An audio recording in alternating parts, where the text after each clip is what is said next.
आजकल दुनिया भर में सरकारें गिरने की खबरें आम हो गई हैं। पहले नेपाल और अब फ्रांस।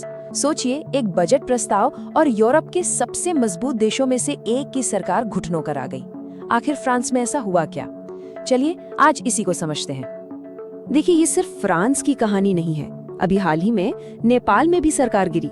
लेकिन जब फ्रांस जैसा देश, जिसे हम वेस्टर्न वर्ल्ड का एक पिलर मानते हैं, वो इस लिस्ट में आ जाए तो सवाल तो उठता है कि भाई ये हो क्या रहा है। और हैरानी की बात जानते हैं क्या है? इन दोनों जगहों पर, नेपाल हो या फ्रांस, एक चीज कॉमन थी, सोशल मीडिया।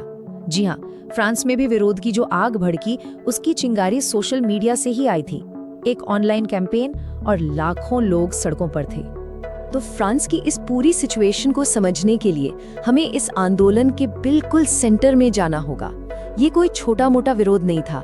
इसका एक ऐसा नारा था जिसने सचमुच पूरे देश को हिला के रख दिया। सब कुछ ब्लॉक करो। सुनने में बड़ा सिंपल लगता है ना, लेकिन ये सिर्फ एक नारा नहीं था, ये एक सीधी कॉल टू एक्शन थी। सोशल मीडिया पर शुरू हुई बस इसी एक अपील ने पूरे देश में एक जबरदस्त आंदोलन खड़ा कर दिया। और लोगों ने इस अपील को सुना भी। 1 लाख से भी ज्यादा लोग सड़कों पर उतर आए। सोचिए, इनको काबू में करने के लिए 80,000 पुलिस वालों को लगाना पड़ा। लेकिन इसके बावजूद हिंसा और आगजनी ने पूरे देश को अपनी चपेट में ले लिया था। तो सवाल ये उठता है कि आखिर लोगों में इतना गुस्सा था क्यों? मतलब अचानक से जनता अपनी ही सरकार के खिलाफ क्यों खड़ी हो गई? चलिए अब उस चिंगारी को समझते हैं जिसने ये पूरी आग लगाई।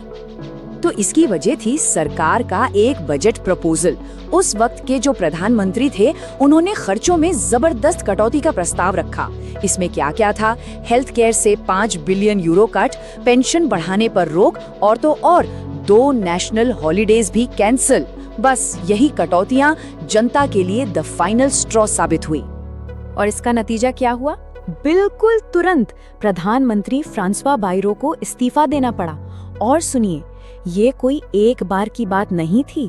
वो सिर्फ 2 साल के अंदर इस्तीफा देने वाले 5वें प्रधानमंत्री थे।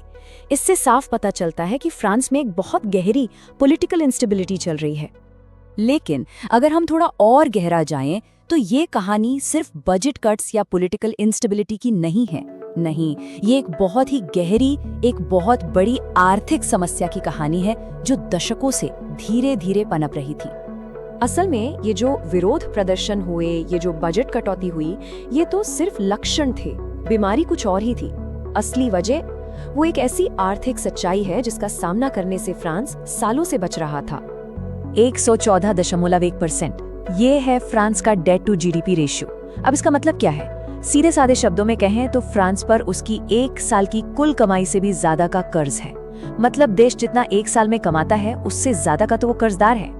ये आंकड़ा फ्रांस को उसी लीग में लाकर खड़ा कर देता है जिसमें ग्रीस और इटली जैसे देश हैं, जो अपनी इकोनॉमिक प्रॉब्लम्स के लिए बदनाम है। सोचिए, फ्रांस अब यूरोप की तीसरी सबसे ज्यादा कर्जदार इकोनॉमी बन चुका है।